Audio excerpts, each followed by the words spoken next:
Ngai bongo makambo nyonso nga na oyebisa bino nazwi yango na matangi makambo na oyebisa bino makambo na mino ya courage lelo nazwi yango na matangi ezali na ntina mpona kokolisa mayele na biso.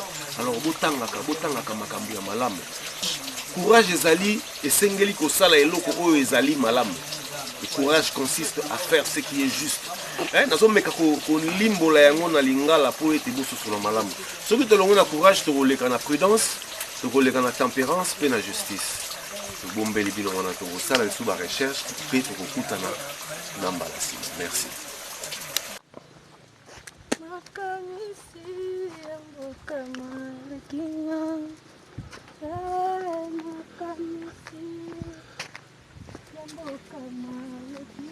Makanisi ya mboka okendai koluka bomoi sasekoki mambango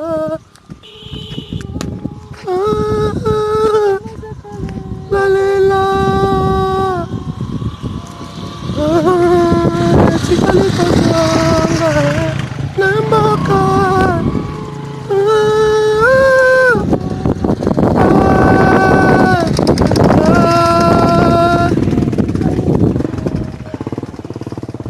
baninga tosala keba sala keba